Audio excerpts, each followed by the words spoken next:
back to my channel.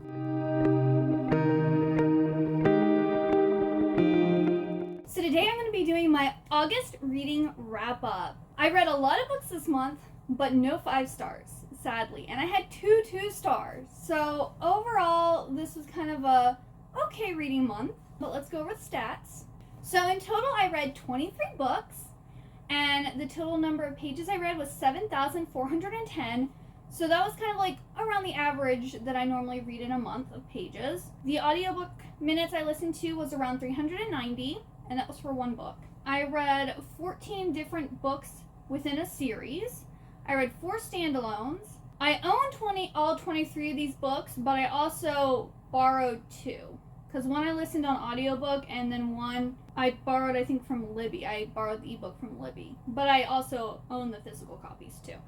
So my average star rating for the month was 3.52. So better than average, but still not that great.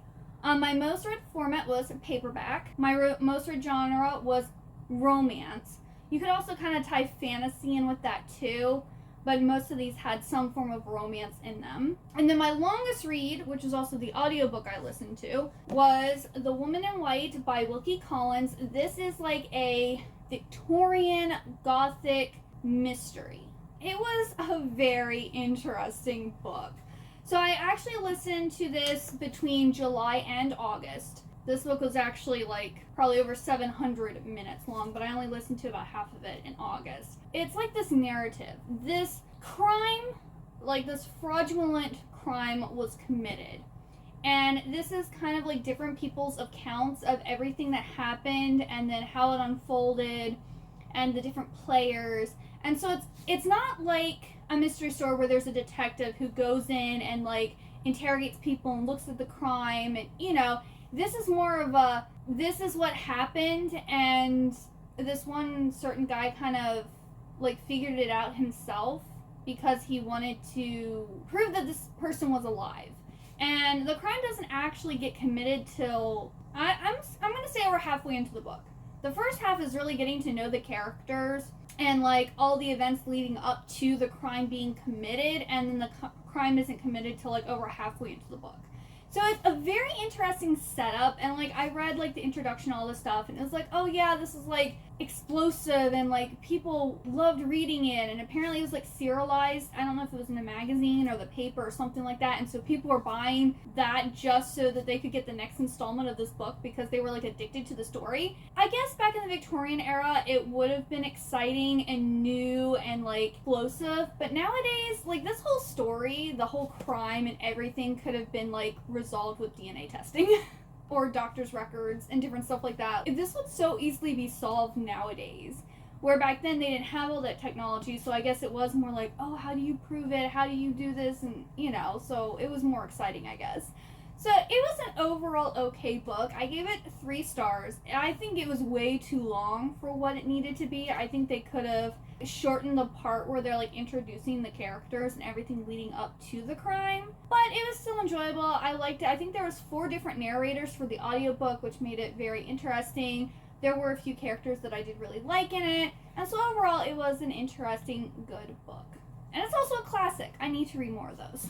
Since I didn't have any 5 stars, it was kind of hard to choose like my top 3 favorites for August, because I did give a lot of 4 stars. So I had to like really think and be like, well, which 4 stars did I like better? Which ones got more reactions? Which one was most excited to read? That type of thing. So the first one, because I went and purchased this on the day that it released and read it on the day it released, and I just, for some reason, the series isn't like all that in a bag of chips, but I'm obsessed with it. I think it's the artwork. But that is Villains Are Destined to Die Volume 4. So I just love the artwork in this. All of the men are like super attractive. It's a reverse harem and a reverse harem manhwa, basically. And I just love it. I gave this one a 4 stars. I was so excited. I went on August 22nd. I went and bought it, and I came home and I read it. No regrets. So this is about Penelope, who, well, her real name isn't Penelope. She's in this game where the character that she is an isekai. So she's been taken into this game and she's playing Penelope. And her job is basically not to die and to get these guys' infatuation points up. In this one, there's like this hunt at, I think, the palace for the prince. And so we get a lot of her and the prince in this one, which is really nice. I'm not really sure who my favorite guy is yet. I almost think I'm leaning towards either the eldest brother, the one that has the dark hair and the blue eyes, or I like her slave, basically, that she bought. He's hot. I mean, all the guys are hot. All of them would be worth, choosing. But I think those are the two that I'm kind of leaning towards her getting with. But I did like seeing her and the prince and kind of like their chemistry, which was really, really nice. So yeah, I really love this series. It's so good. And then I think this was the second book I read for the month of August, and that was The Shadow Glass by Josh Winning. I read this on my Kindle, and the feels. The ending even made me teary-eyed. This one I actually talked about a lot in my full moon reading vlog part 1. So if you want to hear more of my thoughts about that, you can go and check that out. I'll leave the link up there. But this is basically about this guy whose dad in the 80s made like this really cult followed puppet movie, and he goes to his dad's house and the puppets are alive and they actually can't come from this real world called Erie that exists, and they have to try to save it.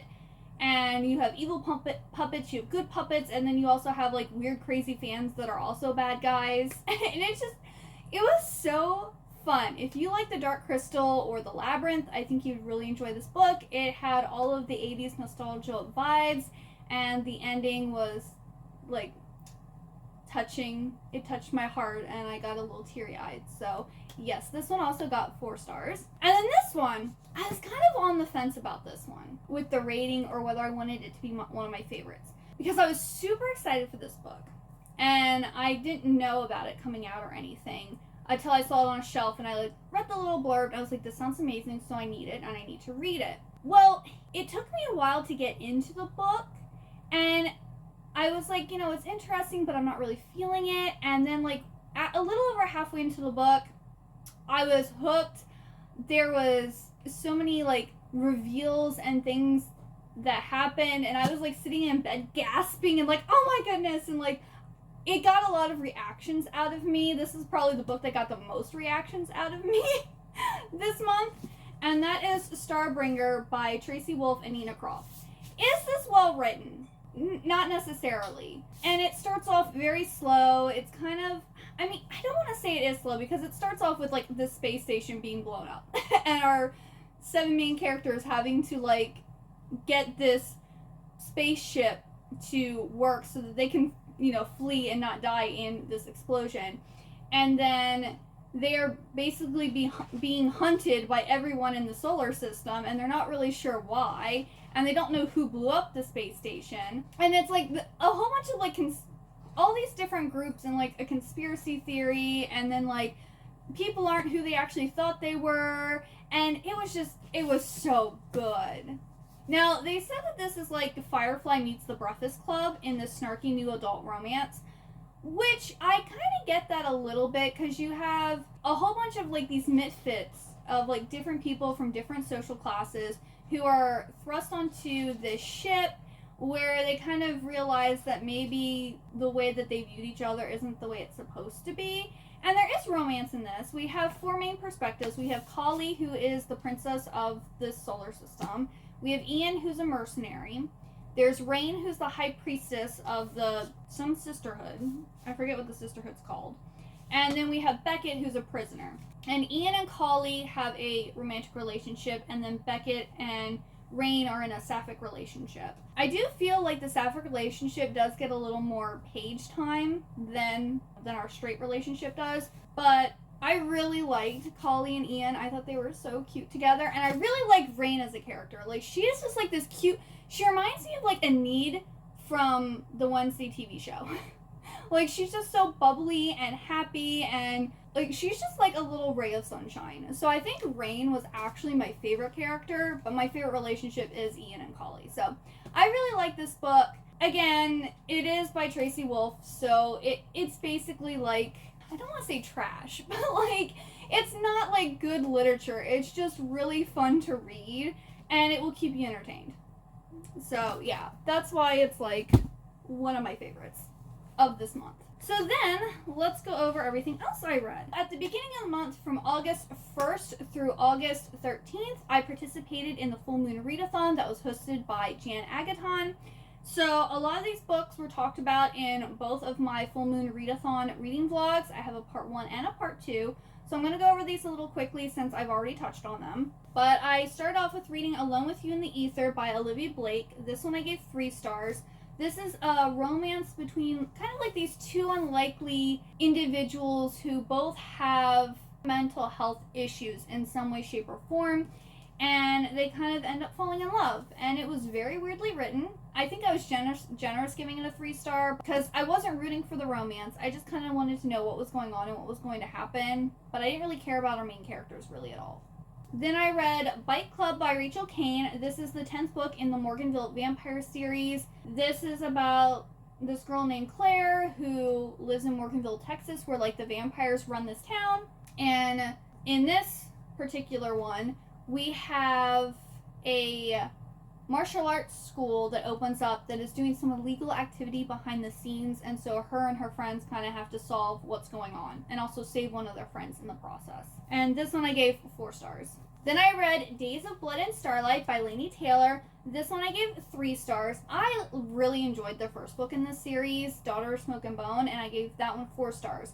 But this one was heavy on the war politics, and I just wasn't as invested because the first book starts off with this girl, Karu, who ends up finding out that she is a reincarnated demon, and she was in the past in love with this angel, and she falls in love with him in this time period too, before she realized her past and what happened between them. And so at the end, she's off to kind of get revenge for the things that happened in this book. Want to be vague, but the ending of the first book does lead to this one being a darker book, but I wasn't feeling the vibes. I mean, I still read this book in 2 days. I'm not into heavy war politics, and there was a little romance in this one that was like the bright point, which the author mentions is kind of why she puts it in there, because she didn't want the book to be solely a dark, depressing book.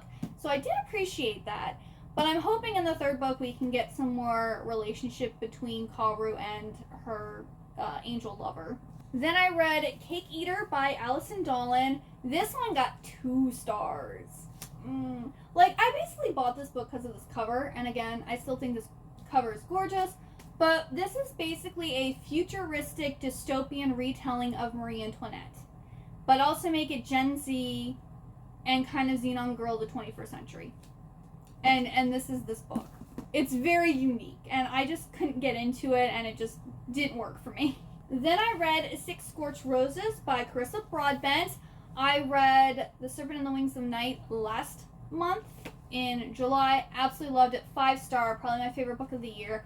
And this one, I think in my vlog I said I gave it 4 stars. I actually gave it 3 stars. It is good. It is still well written. I like the book as a whole, but it wasn't anything special like I feel like the first book was. This is kind of like a Beauty and the Beast retelling, but make it with a vampire. So, I mean, I did like that element, but it's also really short, which these characters are going to be in the next book in the Something Nyaxia duology. So I'm looking to learn more about them because this was just such a small little bit of, like, I guess these characters. That was everything that I read for the Full Moon Readathon. And then the manga series I read for the month was Romantic Killer. This is just a 4-volume series. So I went and read this. And this one was good. I think I gave each volume 4 stars. And overall, it is a 4-star series. Even though I was very disappointed because this is about this girl who loves video games, chocolate, and her cat.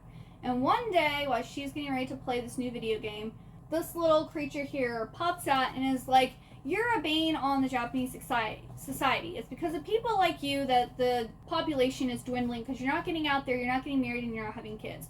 So I'm going to take away everything you love and force you to be surrounded by hot men," or boys, she's in high school, and so that you can fall in love with them. And she literally our main girl character literally does everything she can not to fall in love. And there is clearly a connection between her and one of the guys, but by the end of the series, she never chooses anyone. And it's kind of a spoiler, but like, I was very disappointed with that ending because I love romance stories. I love reading about people falling in love. And when it ended without her choosing anyone, I was a little miffed. So if you don't like that type of ending, I mean, there are a lot of romantic, cute moments in it. It is a rom-com, and she does clearly prefer one of them. I'm not going to tell you that, but she doesn't, and I mean, she is in high school, so it's not like she needs to choose someone at this point, but it would be nice if maybe once she, like, finishes college or something, or if they have her in college, maybe with the same person, and then maybe they do fall in love and get married. You know, not that you have to fall in love and get married and have babies, because I got married, but I'm not having babies, so you don't have to do that.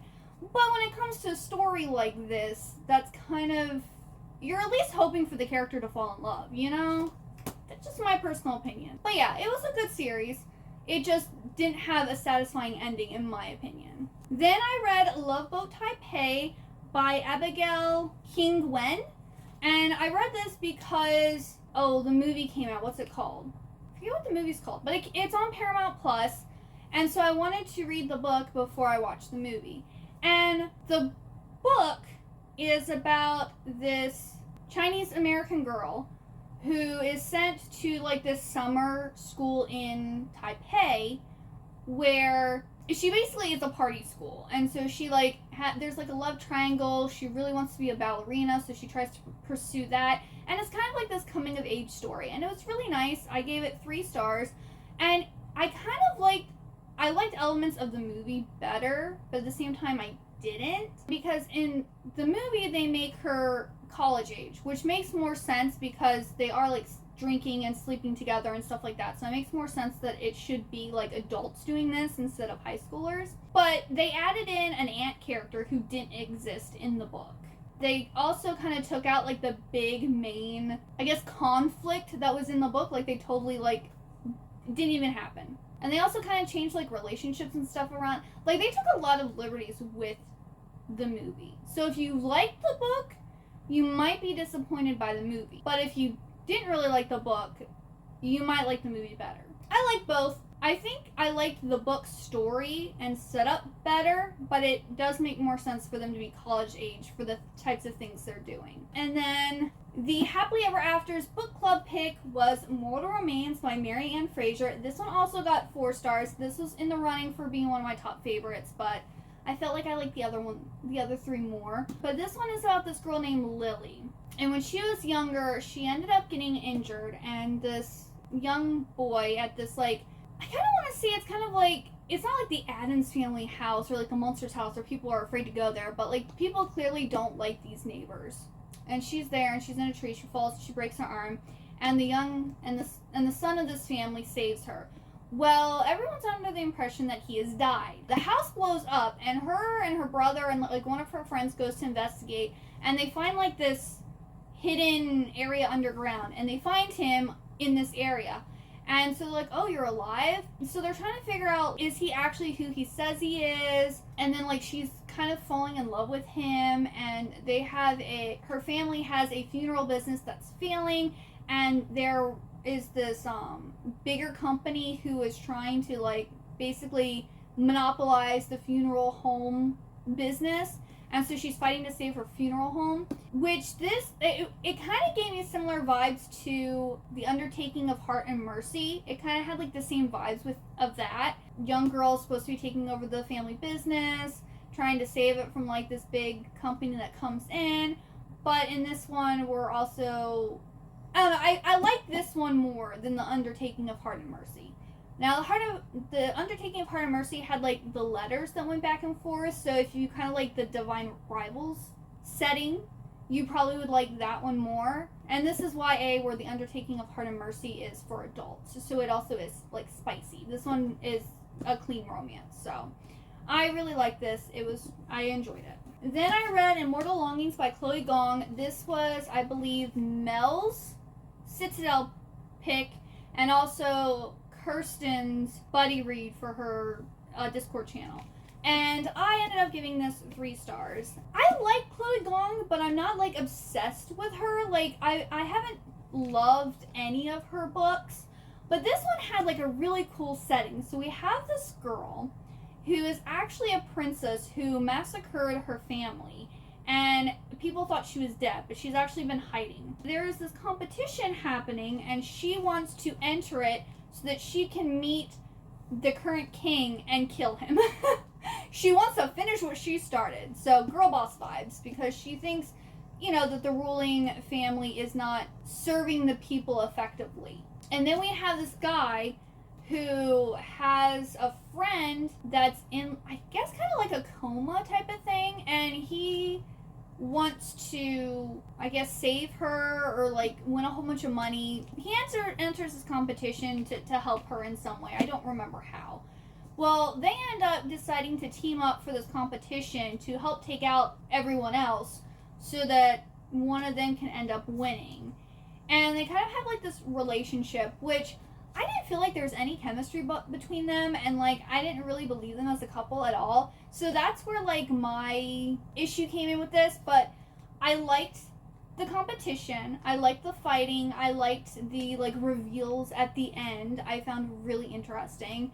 And so yeah, I enjoyed this book. Didn't love it, but it was an enjoyable read, and I am looking forward to the next book. And then I ended up getting an American Girl doll, and I'll show her in my comment down below. Do you want me to include her in my book haul, or do you want me to film a separate video of her and all of her, because I've gotten a lot of her clothing and accessories and things, so there's a lot of stuff to show.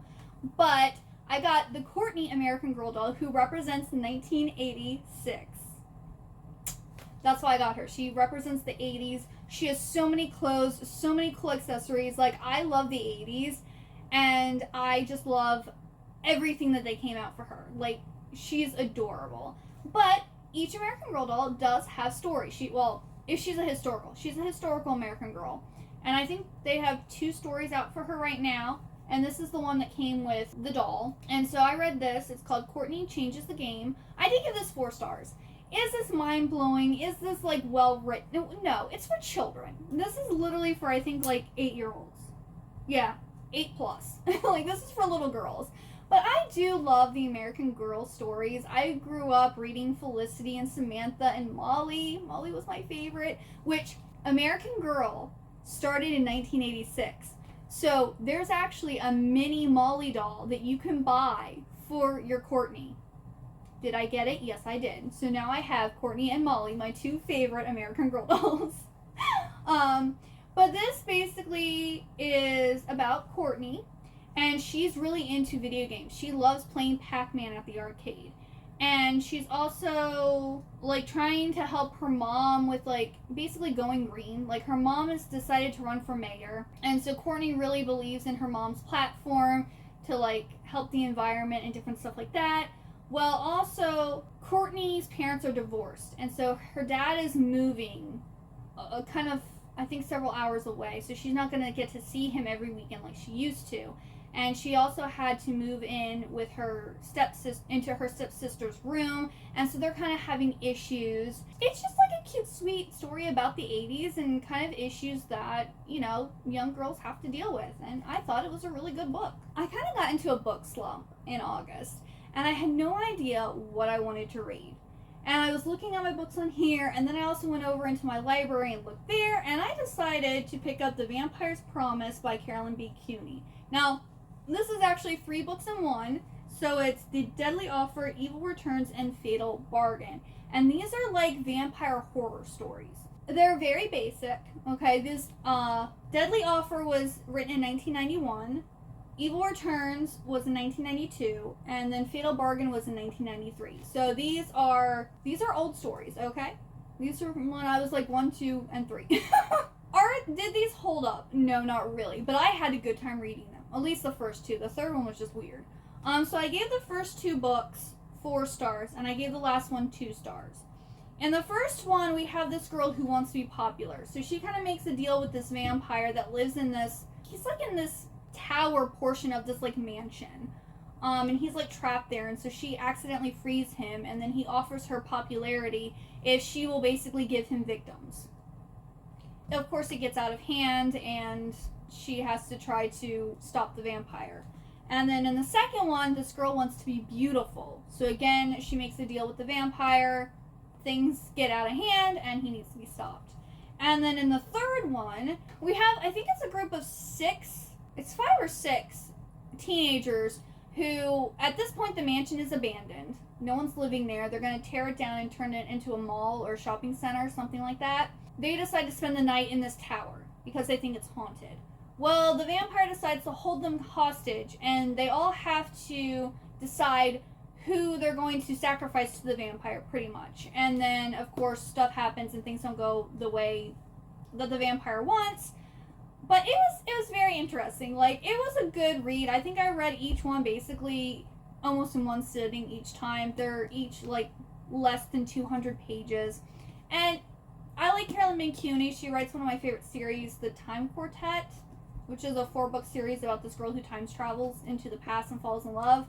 So I am a big fan of Carolyn McCuney. She also wrote the Face on the Milk Carton, I believe, that series. And that was also turned into a movie.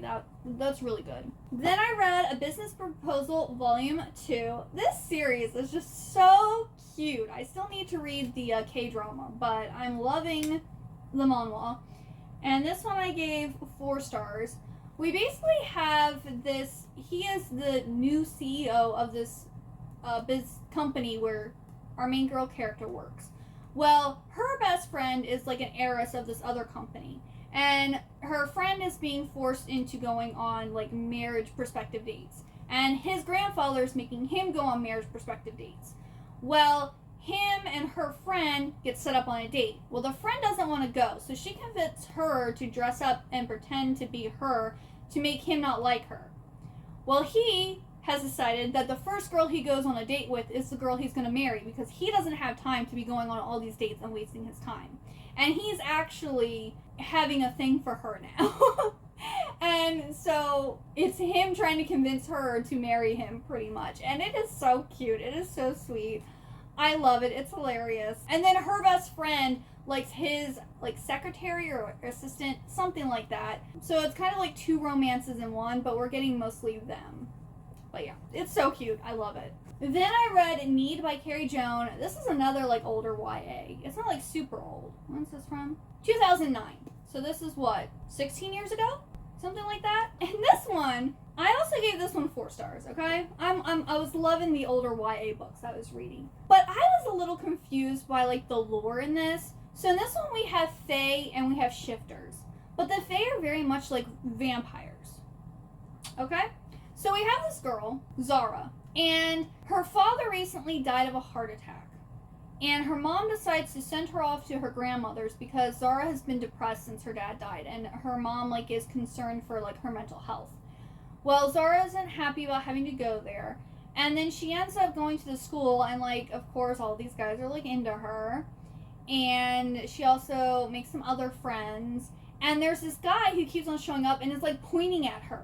He just stands there and points at her, and then she's like around the woods area and he's like calling to her all creepily, and she's like, what is going on? Well, at the same time, some teenage boys have also gone missing, and this apparently happened like I guess several decades ago, and then it stopped. Well, we find out that the dude's a fae, and if the fae king doesn't kiss the fae queen and turn her into a fae, then the fae have to feed on the blood of young men. So they basically like capture these young men and like cut them and like suck their blood. And they're also like pale and have fangs. Like they're literally vampires. I don't know why the author made them fae. It's the weirdest thing. Weirdest thing. Well, I guess they actually call them pixies. They're actually technically called pixies. Okay, like Tinkerbell. No, dude, they're vampires. And then we have the shifters, who are the protectors, and they're supposed to protect the people from the pixies. I enjoyed the story. I like the twists and turns. I like the ending. I am looking forward to reading the rest of the series because it was very interesting. I just don't know why she chose pixies instead of vampires. I don't get that. Like, but hey, it's really unique. It's very different. It just, when you know a lot about, like, fae and, like, supernatural, like, lore and stuff like that, it just doesn't work.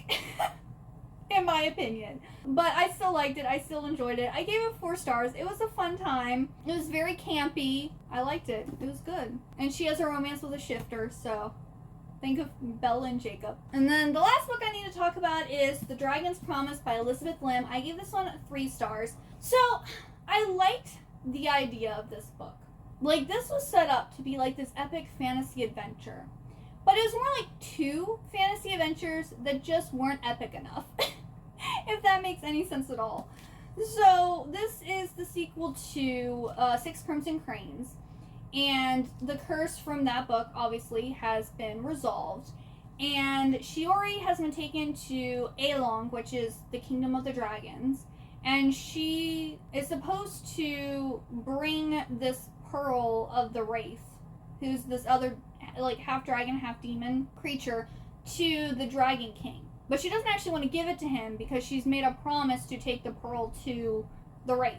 Well, there's like a whole little adventure thing that happens under the sea, and then she, of course, escapes, and then she has a whole other adventure because she still has to take the pearl to the Wraith. But again, it just fell flat, and like at no point was I like sucked into the story. At no point was I like really rooting for anyone. The romance kind of fell flat. Like, it was all a good idea. It just wasn't executed well, in my opinion. I was like bored during like the entire book.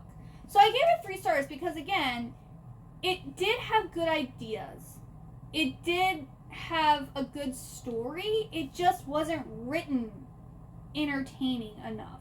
Like, I like 6 Crimson Cranes more than this. I felt that one was more exciting. It had a more cohesive story. Like, I almost feel like this one could have been made into 2 separate books, and then that way the author could have focused more on each adventure. Because I had that problem with I kind of like Daughter of the Moon Goddess. Like, I gave a better rating for Daughter of the Moon Goddess, but that one very much felt like in the first book, it felt like too many things happened in the first book and not enough time was spent on it. Like, especially like the last adventure part with like having to get the dragons to give them her pearls. Like, that was just too easily accomplished. Like, that needed to be a whole adventure on itself, and it needed to be more exciting. So that's kind of how I felt with this book here, too. But, like, the writing styles are completely different, so I enjoyed the writing style of Daughter of the Moon Goddess better than this. But if you like Daughter of the Moon Goddess, you probably would like this. I did like this series. It just, it needed to be, I think, a trilogy instead of a duology. So, yes, that is everything I read in August. I am still looking forward to all the books that I'm reading in September. I do have a September TBR video if you'd like to go and check that out. How many books were you able to read in August? Did you give any 5 stars? Did you give any like 2 or 1 stars? You know, thank you so much for watching. If you like this video, please like it and also subscribe. And if you'd like to talk more with me about books, I do have a Discord channel that I will leave linked below. And I hope you have a wonderful good day or night, and I hope to see you next time.